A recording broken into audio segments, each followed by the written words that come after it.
Hey everyone, Token Dave over here, dorky token black guy who's just trying to get by. And welcome to another book review.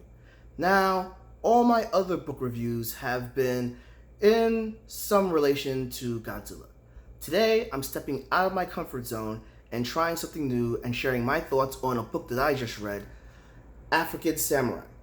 So, African Samurai is a documentative account of Yasuke, the first and possibly only Gaijin samurai, foreign samurai, in Japan.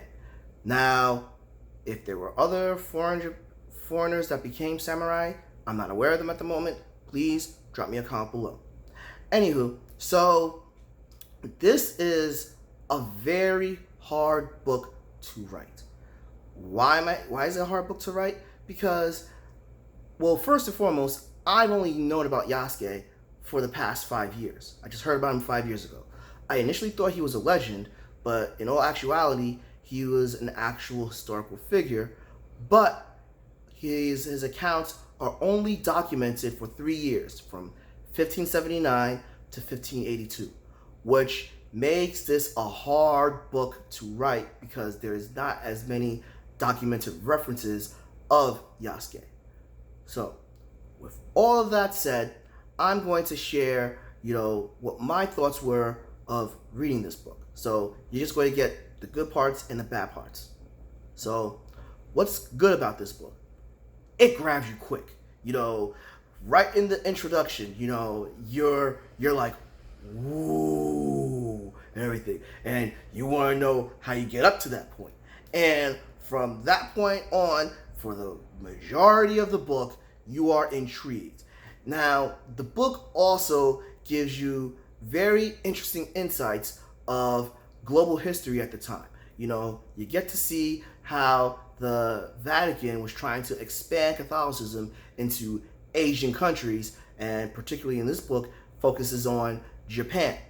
And something that I wasn't fully aware of, but, there were actual places in Japan at that time that the Catholic Church and Catholicism had strongholds in Japan in certain regions, something that I was not aware of, Also, this book goes into some detail about, the political back and forth in the Vatican and of European nations, but does a greater account into feudal Japan, with the shogunate being the most powerful force, well, the shogun himself being the most powerful person in Japan, more powerful than the emperor.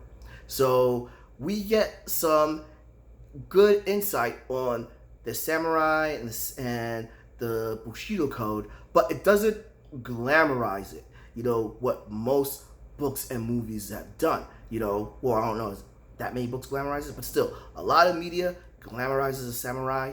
Here, you get both the good parts and the bad parts of being a samurai, which is very cool. So, like I said, this book grabs you at the beginning and keeps your interest vested for the most part, which is my major complaint. If you're someone that's picking up this book curious about Yasuke, or curious about an outsider's view or documents of foreigner samurai, right? You only really need to read the first 2 parts of the book, because the book is separated into 3 parts. The third part pretty much is, hypotheses, because at the end of the second part, we have Yasuke's last stand as an actual samurai. So after that part, there's not really much mention of Yasuke in history, which, again, very difficult to write a 300-plus page book about. And about the whole third part, in my opinion, could really do without a vast majority of it. And it was just a lot of theories, what ifs, and it was a struggle to get through because it was not as interesting, for me as the first 2 parts of the book. So with all that said, if you're somebody that's curious about Yasuke, Japanese, the samurai, Bushido, and global history, definitely pick this book up, you'll be interested in finding out some additional details. If you're a casual book reader, it's very hit and miss. Definitely, the first two parts are really strong, but the final third part is very weak and it will lose your attention. So, those are my thoughts. Agree? Disagree? Please drop me a comment below, give me a like, follow me on Facebook at Token Dave, or Twitter or Instagram at Token Dave 80. Subscribe, ring that bell so you know when a new video loads, and let me know what you thought about this book review and any other facts that I might have missed, because I am definitely interested and will definitely research them. But until then, this has been Token Dave, dorky token black guy who's just trying to get by. Catch all of y'all later.